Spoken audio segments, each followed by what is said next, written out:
As though determined to outshine in colourful splendour anything yet seen on the royal tour of Ghana, the chiefs of the Ashanti region converged upon Kumasi, the capital. They came to present a Durbar held in Her Majesty's honour at the sports stadium.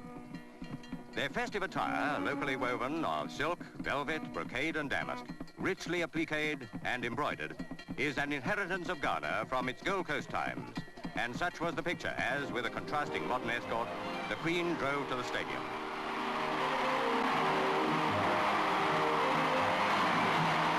President Nkrumah rode with the royal guest.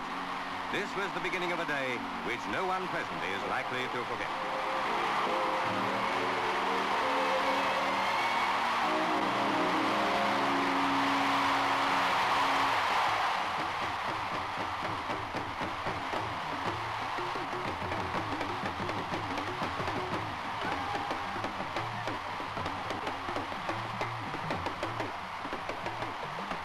Forming a great semicircle, the chiefs were already in their places. Each could himself be likened to a royal personage, a constitutional leader of his tribe, shorn indeed of power, but venerated no less, and proud in the tradition of authority. In the Ashanti province, the wind of change has not diminished their glory in the past.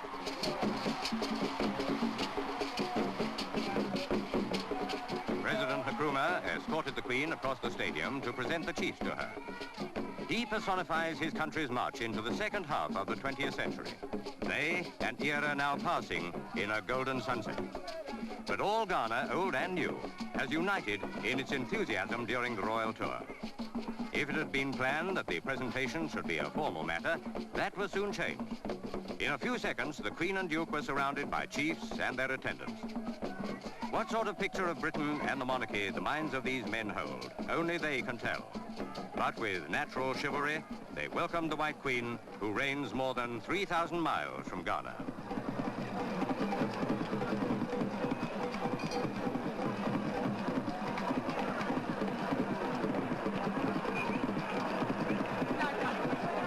Altogether, about 50 chiefs were at the stadium, and at least 100,000 followers, of whom very few can ever have seen so striking an array.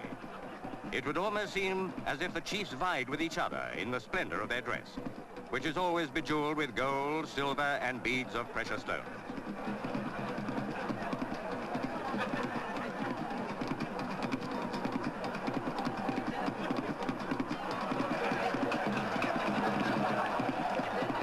From the royal dais, the Queen saw the parade of the chiefs. Nominal allegiance is owed to them by nearly 1 million people who produce a large part of Ghana's gold, cocoa and timber. However, it's safe to say that nobody's thoughts turned on the nation's economy here at the stadium. This was a holiday, a royal holiday, with everyone from chiefs downwards entering into the spirit of it.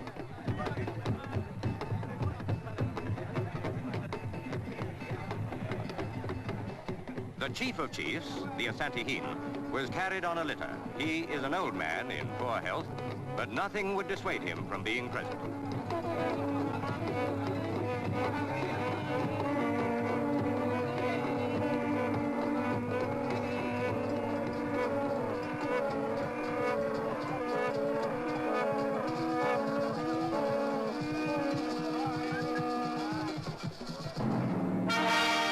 There was another Durbar at Cape Coast, the capital of the central region. Here, Europeans first made permanent contact with this part of Africa. They were Portuguese in search of gold and ivory. Today, 20,000 Fanti people welcomed the Queen. Evidence of early British authority, a statue of Queen Victoria.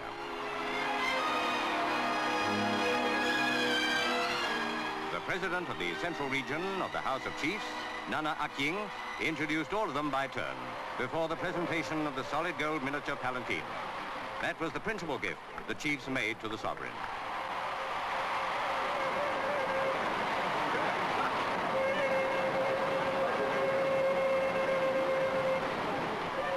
For the Duke of Edinburgh, there was a gold linguist stick, a beautifully wrought example of craftsmanship of a high order. And then came, for Prince Charles, a miniature gold sword. For Princess Anne, a gold bracelet. Nor was baby Prince Andrew forgotten. For him, there was a solid gold fountain pen.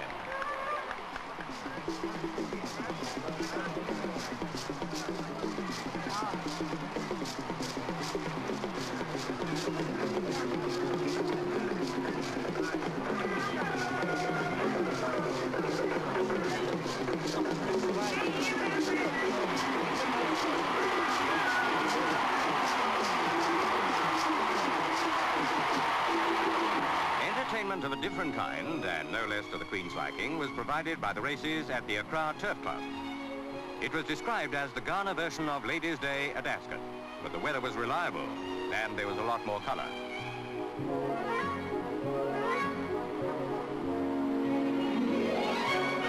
Presidential Guard was in keeping with the ceremonial arrival of Her Majesty and President Nkrumah.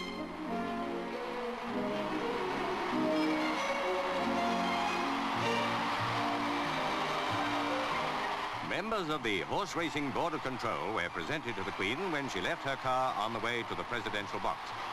Those who planned the tour could not have thought of a better relaxation for the royal visitors than an afternoon at the races.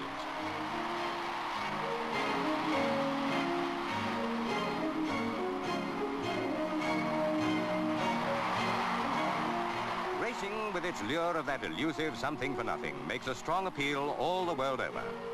The names of the events on the program had both a strange and familiar look. The Volta River Handicap and the Ashanti Purse on the Ghana side, the Windsor Handicap on the British. Before the day's main event, Her Majesty Queen Elizabeth II Cup, the Queen went to the paddock to cast a knowledgeable eye over the runners. In many ways, it must all have seemed very much like home. The race was restricted to horses bred in West Africa. There were 26 runners, the distance 10 furlongs. Her Majesty provided the cup. It was a good start, which is half the battle in a race of this distance. At this early stage, prophesying would have been rash. And it wasn't until they came towards the grandstand that the race began to sort itself out. And in the lead was Mr. Heward Mills, hard and soft. Probably pacemaking for the same owners, hooray. We shall see. Yes, that's what it looks like. And as they dash towards the finish, it's hooray in front. Sure enough, hooray is the winner.